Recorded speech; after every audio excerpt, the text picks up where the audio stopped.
26 তারিখ পরীক্ষা। 26 তারিখ পরীক্ষা। তো অনেকের ক্ষেত্রে ঘটে যে আজকে পড়বো না কালকে, আজকে পড়বো না কালকে।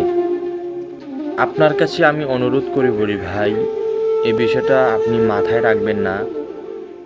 এই বিষয়টা যদি আপনি মাথায় রাখেন যে আজকে পড়বো না কালকে, আপনি ধ্বংসের দিকে যাবেন, জীবনে সফলতা অর্জন করতে পারবেন না। আপনাকে ধ্বংসের দিকে ধাবিত করবে আপনি যদি বলেন যে আজকে পড়বো না কালকে, তুমি কালকে অন্য কিছু করিও, আজকে তুমি পড়ো।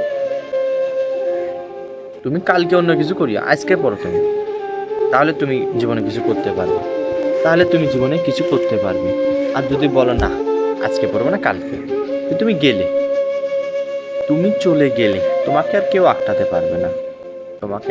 তোমার পরীক্ষা আসবে, শেষে আসে তুমি আফসোস শুরু করবে, ইস, আফসোস করলাম। এই কথাটা তুমি তোমার নিজের জীবনের সাথে মিলিয়ে দেখিও, এই কথাটা সত্যি না মিথ্যা।